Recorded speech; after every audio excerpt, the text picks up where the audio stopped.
ሰላም አለይኩም። እንግዲህ ከደቂቃዎች በፊት ሌላ ወደ ኢትዮጵያ ስትገባ ያለውን ነገር ብዙ ሰዎች በተስፍሽ ቤት አይታችኋል። በጣም ደስ የሚልም በጣም ደግሞ የሚያስለቅስ በጣም የሚያሳዝን ነገር ነበረ። ቤተሰቦቿ ያሉበት ሁኔታ በቃ ፊሊንጋቸው በጣም አላቅም።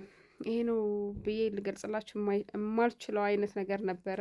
ያው ላይቭ ላይ ያላችሁ ታውቁታላችሁ፣ የሌላችሁ ደግሞ ልንገራችሁ እና በጣም እድለኛ ናት ልጅቱ። ምክንያቱም ስንት አክባራቸው ሳይሰማ አንገታቸው ተቀልቶ እንዲሁ የቀሩ ሰዎች አሉ። እሷ ግን አልሐምዱሊላ አላህ ይወዳታል። በቃ አላህ ይወዳታል። በጣም እድለኛ ናትና አልሐምዱሊላ ምልላችሁ ነው። እንደዚህ አይነት ወንጀል ወይም አንገታችሁን ሊያስቀላ የሚችል ወንጀል የምትሰሩ ሰዎች አንደኛ ለቤተሰቦቻችሁ እዘኑላቸው፣ ለነፍሳችሁ እዘኑ። በቃ እዘኑላቸው ማለት ከእንደዚህ አይነት ነገር እራቁ። እንደዚህ አይነት ንግግር በጣም ብዙ ጊዜ ተብሏል፣ ግን እራቁ እባካችሁ። ወላሂ በጣም በቃ በጣም የሚያንሰፈስፍ እና በጣም የሚያሳዝን አይነት ነገር ነበረ እሷ ላይ ያየነው። በቃ ውፍ ቢስሚላ ከቃል በላይ ነው፣ ልገልጸው ከማልችለው በላይ። ብቻ ግን ራሳችሁን ጠብቁ፣ ራሳችሁን ጠብቁ። ወላሂ እንደዚህ አይነት ነገር አትሳፈጡ፣ አትሳፈጡ ብላለች አዚዛ። አትሳፈጡ፣ ከሳውዲ መንግስት ጋር አትሳፈጡ፣ በተለያየ ወንጀል ራሳችሁን አታስገቡ። ይሄን ነው የሚላችሁ። ሰላም። አንድ ቦታ ፎከስ አድርገው አትነቃነቁ። ማን ነው ካሜራውን የያዘው? ቤተሰቧ ላይ አድርጉልን። እናቷ ጋር አባቷ ጋር ስሜት ነው የምንፈልገው አሁን እዚህ ሆነን ዳይሬክት እናድርግ። ተስፍሽ የነሱን ሚዩት አንሳው፣ የነሱን ሚዩት አንሳው። ድምጽ ይረብሻል፣ ይረብሻል። እዚህ 10 ምናምን ሺህ 15 ሺህ በተለይ ስትመጣ እንድናይ የነሱ ሁሉ ነው ዳይሆን። የዛን ጊዜማ ሁላችንም ሚዩት አድርገን እኮ እነሱን ነው የምንሰማው። አሁን ግን ምንም ማንም የሚያወራ እንትን የለም፣ ጫጫታ ብቻ ነው የሚሆነው። ካሜራውን የያዘው ማን ነው? ወንድም ካሊድ ለምን ለካሜራ ማን?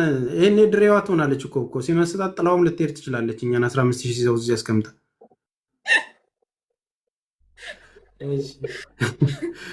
እሺ እዚህ የምታዩት ማን ነው? ካሜራውን ክፈቱልን እያሉህ ነው ተስፍሽ። የነሱ አንሚዩት አድርገው። እሺ ዛሬ እንደፈለጋችሁ ዘዙን፣ ነገ እንገናኛለን። ሚዩቱን አንሳ ወንድም ካሊድ። እነሱ ካሉ አሉ ነው። ሚዩቱን አዝ ጠለባችሁ ማዋም በትልቁ እኮ ነው። ከዚህ በኋላ በትልቁ እንዴት እናድርገው? ከዚህ በላይ በትልቁ ባለስክሪን ተመወዳይ ላኢላሃ ኢላላህ በቅድሙ ጥበቃ ያሆኑ እንዴ። እዚህ አጋጣሚ ማሻአላ የሀገራችን ኤርፖርት እንጃ የጀርመን ኤርፖርት እየመሰለ ነው። አዎ ይሰማል። ወንድም ካሊድ ይሰማል።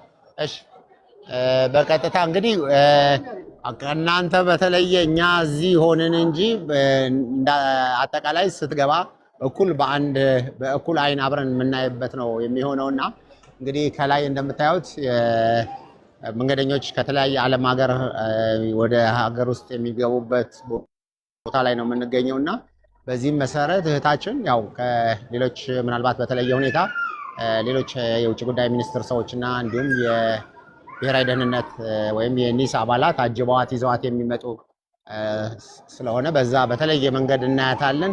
እንግዲህ ለረጅም ዓመት እንዳለማየትም ደግሞ የተለያዩ ሰዎችም እንግዲህ ኢጃብ አድርገው ኢቃማ አድርገውም ስለምናይ ያው ብዙ የሚመጡ ሰዎችን የተሳሳትን ሁሉ እሷ ትሆን አትሆን እያየን ነበረ።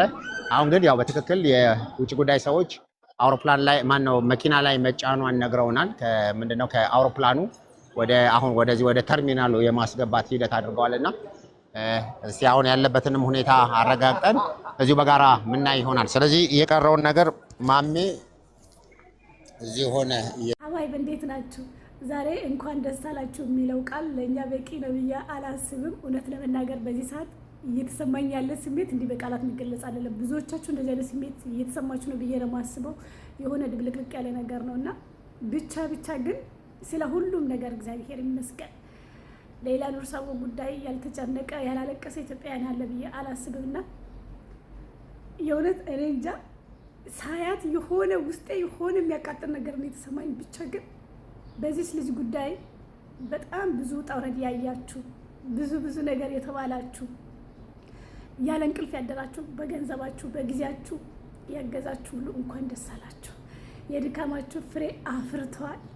እነዛ ምስኪን እናትና አባቶቿን በአይነ ስጋ ለማግኘት በቅታለችና ይሄ ሁሉ ከፈጣሪ ቀጥሎ የኢትዮጵያውያን አንድነት ውጤት ነውና የእውነት በጣም እንኳን ደስ አላችሁ።